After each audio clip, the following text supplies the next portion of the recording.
Very good. So what is good research made out of? Good research is made out of good questions. So you need to have a good question, and that's going to result in a good piece of research. So somebody had a good question.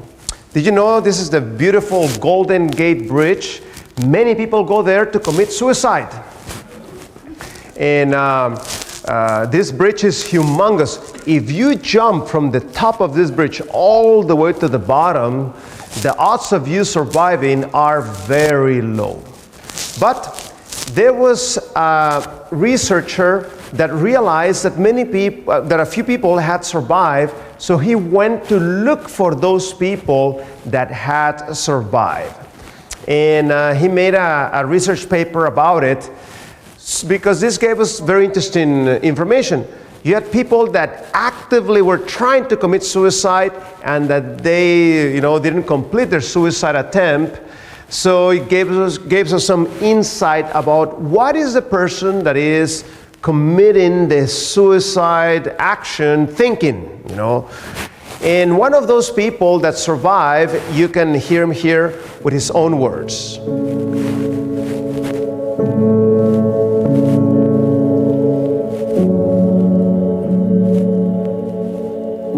You say the demon in your head said, all right, now's the time to jump, do it. Yeah. What was your next memory?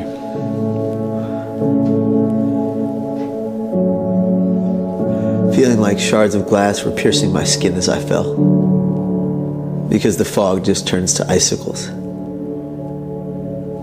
When you find yourself in excruciating physical pain, what's the one thing you want that pain to do? Go away. And when you're in so much pain that you can't breathe, you believe you have to go. If we can teach people how to be resilient in the face of pain, how to cope with the pain, and how to survive the pain, a lot more of us could stay here, inside the pain. I want to help people recognize their value, that they are worthy, and that suicide is never the solution to their problem. It is the problem. Interesting, isn't it? The inside, first-hand story of somebody that attempted that suicide attempt. So no question about it, sadly, the numbers for suicide are increasing worldwide, including in Australia. Look at this study here from Australia, how those numbers are just going off the roof. And in general, that was in Queensland, this is in Australia, numbers are increasing. So when we make the diagnosis of depression, there are 9 symptoms that we check. And if you notice, there is a symptom by the name of morbid thought. Morbid thought means the person is thinking about sickness, the person is thinking about death, the person is thinking about harming themselves or harming others. Those crazy shooters you read in the newspaper from America, they come to a school and start shooting people. Morbid thoughts. Every single one of them has that morbid thought in them. So, morbid thought characterized by an appealing to an abnormal or unhealthy interest in death and disease. So I've done some research on the subject. For example, this one, we were documenting how as you make changes in your lifestyle, and those changes are comprehensive, the amount of suicide thoughts actually decrease. And this is something you can literally change. So this week, as we've been talking about multiple different lifestyle things, as you put those things in practice, they will have a positive effect on your mental health. This other one, we're documenting how exercise, one of the best things that you can do to decrease or eliminate those morbid thoughts. So as I've been telling you, for somebody with depression, exercise is something they have to do. You have to incorporate this on your daily living. And this other one documenting how significant hits to the head increase the risk of suicide thoughts. And this other one about how as you do things that decrease the risk of suicide, you're actually improving your overall lifestyle. So again, you find those in that ResearchGate page. Just go and search for them. You'll be able to find them in that page. Now there's an interesting quotation here that says, "The world who acts as though there were no God, absorbed in selfish pursuits, will soon experience sudden destruction and shall not escape. Many continue in the careless gratification of self until they become so disgusted with life that what? They kill themselves. Dancing and carousing, drinking and smoking, indulging their animal passions, they go as an ox to the slaughter. Satan is working with all his art and enchantments to keep men marching blindly onward until the Lord arises out of his place to punish inhabitants of the earth for their iniquities." So, what are the things that are mentioned there that increase those risks of suicide? It says there what? Dancing. What else? Carousing. What is carousing? The activity of drinking alcohol, says the dictionary, and enjoying oneself with others in a noisy, lively way. Drinking and smoking, indulging their animal passions. So, what I did, I took the data from our database of depression and I started to correlate to see if this type of behaviors increase the risk of suicide. This is actually a paper that I'm working on to publish it in the near future. So, look at this. I want you to see this pattern. If I take the people that they don't have any addictions, and then I check how many of them have some level of morbid thoughts, I find that 18% of them have some level of morbid thought. Because as you saw, it's part of the questions of depression. You can have those morbid thoughts. That doesn't mean you're actively suicide or whatever, but just the fact that you are quite depressed, you're going to start seeing some of those symptoms. Now, compare that with people that have addictions. Notice the increase. 44% of the people that have at least one addiction are going to have some level of morbid thought. Again, without it was how much? 18. With addictions, 44. So let's go and check a few things. We were talking about alcohol a minute ago. Tobacco. Notice that from the people that use tobacco, 44% of them have some level of morbid thoughts. It's a big jump. Remember, it was 18, the one without the addictions. And I've done research on the subject, how nicotine increases depression and anxiety. If it increases depression, it's going to start increasing those morbid thoughts. This is the person that is running to be President of America, Mrs. Harris. Washington Post, you can go and Google that, you'll find it. They asked her if she ever smoked marijuana, and Miss Harris responded, "I have, and I didn't inhale it. It was a long time ago. I think that it gives a lot of people joy, and we need more joy in the world." I agree with the joy side of things. I do think that we need more joy in our in our world. I don't think this is the way to achieve that joy, because actually it's going to be the opposite effect. See, this is Journal JAMA, one of the top publications in the medical world, how cannabis use in adolescents increases the risk not only of depression, but of anxiety and suicidal behavior. So I don't think that's the way to get your joy. I can assure you of that, because it's going to actually take away your joy with that depression and anxiety. Here it is. Look at that. 49% of the people that are using some form of cannabis product will have some level of morbid thought. So yeah, definitely not the best thing to do if you want to decrease suicide.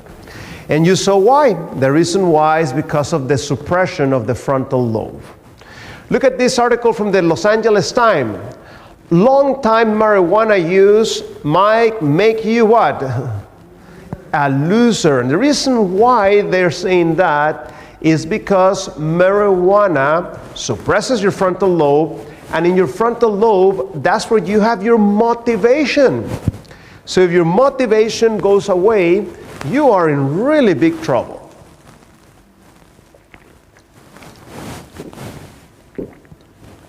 And here you can see the marijuana users, as they stop that marijuana, their EQ, their emotional intelligence jumps. So there's hope. Even if you have used marijuana in the past, as you stop it and incorporate healthy behaviors, the neuroplasticity, the change that can happen at the level of the brain. And beware about this CBD oil. That stuff is not good for you.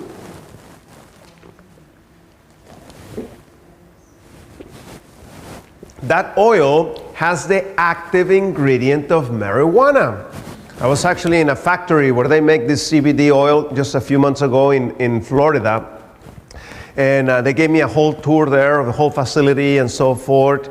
So I asked her, is there such thing as CBD oil without the active ingredient of marijuana? She says, no, that's not CBD oil. You need to have that active ingredient. So as you apply it on your skin, the thing absorbs that and it's going to suppress your frontal lobe. Beware of those people trying to sell you this.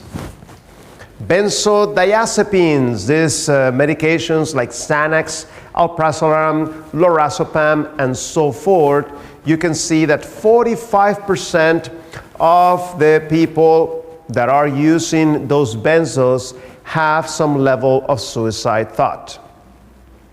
And here is another one of my studies showing how the amount of benzodiazepine usage, you can see here, this is at the beginning, how much benzodiazepines we're using, and after 4 weeks, look at the tremendous decrease.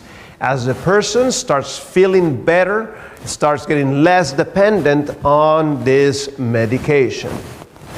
And the problem is that these benzos are on the rise.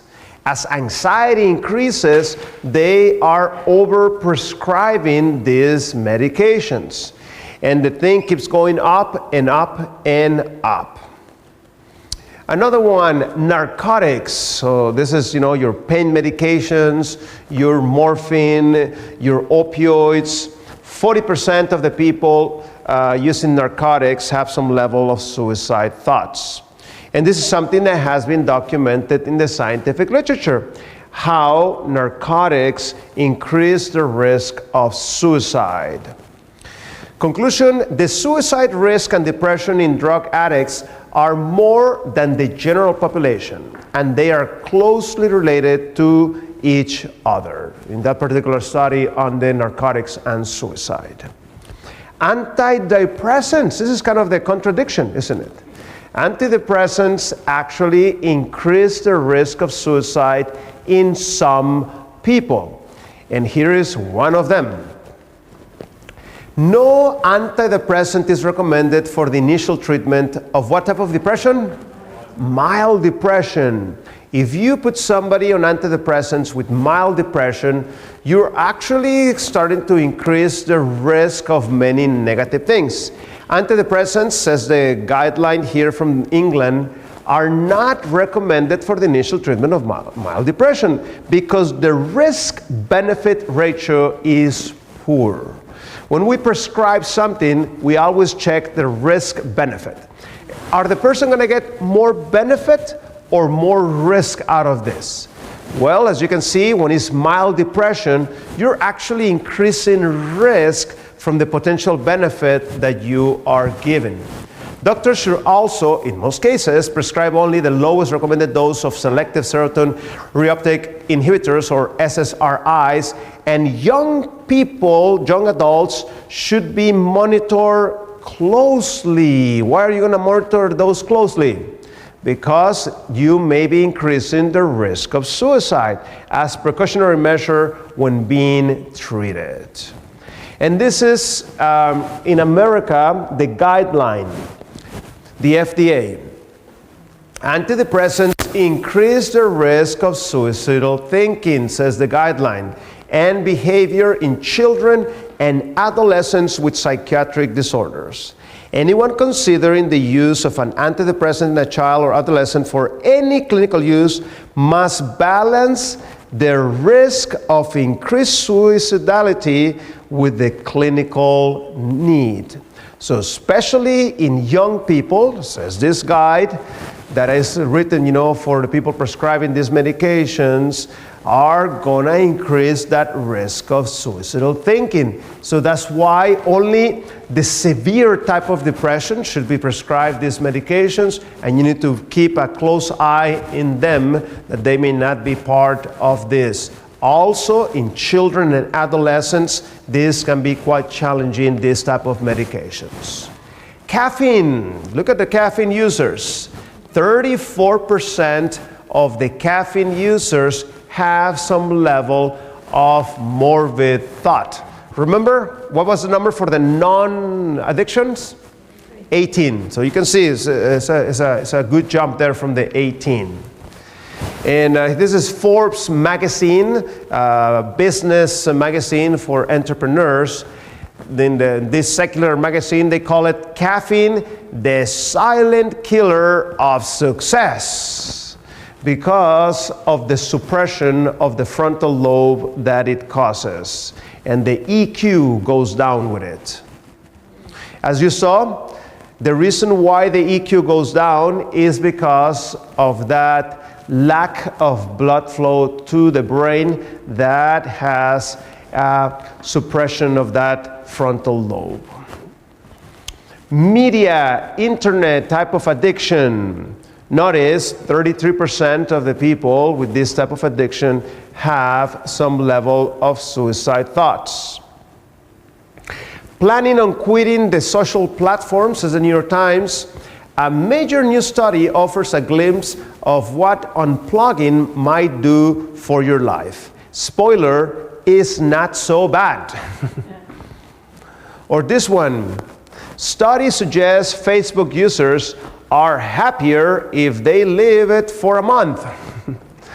See, as it doesn't suppress the frontal lobe, as the frontal lobe starts being activated, then the person starts feeling much better.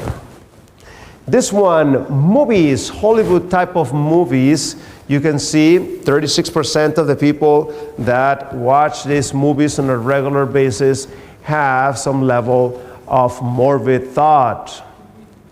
Hey, loser, turn off the TV if you want to get your wife pregnant. Here talks about how just been sitting down, just watching television, actually decreases your testosterone. So that affects even the quality, of sperm and so forth. The link between light at night and depression and suicidality. So that's the issue. If you're going to be using this device at night, you need to put a red light filter there. Rock and roll. Rock and roll, 37% of the people, listening to this type of music have some level of suicide thoughts. And the reason being is because this type of music suppresses your frontal lobe, is the reason why.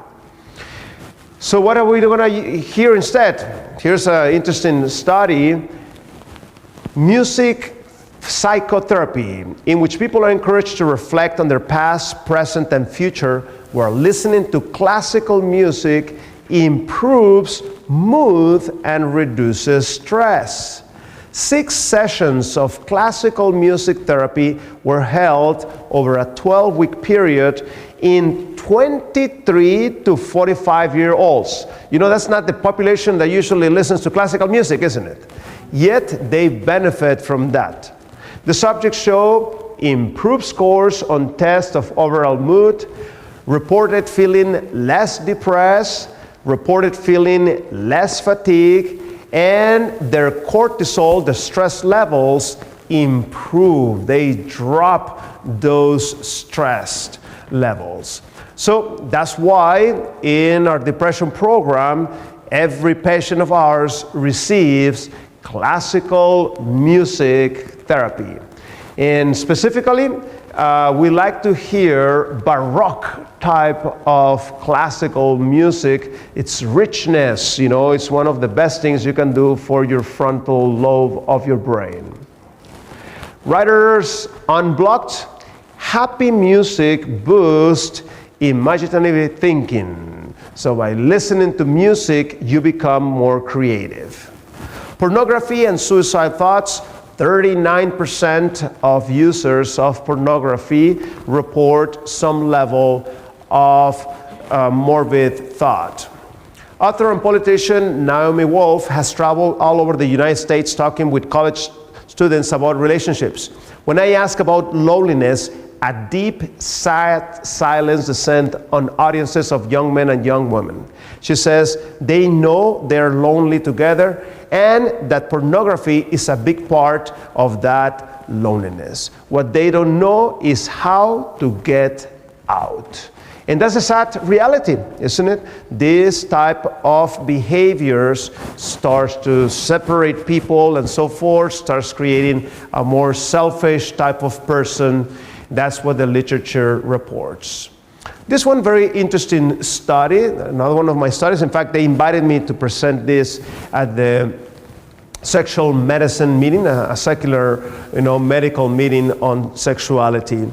How sexual relationships outside of the context of marriage worsen depression.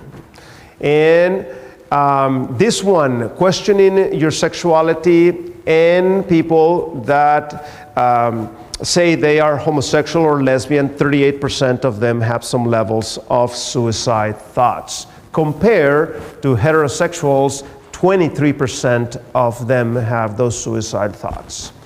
And this is another one of my studies. In this study, we were documenting how people that say themselves that they are bisexual, homosexual, or they're questioning their sexuality tend to have double the rates of depression, and their depression tends to be more severe.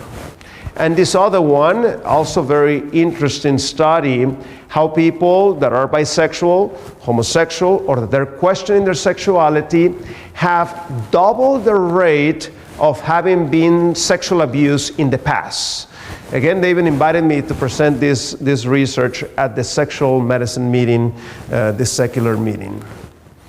And we know that spirituality has a positive effect on our mental health.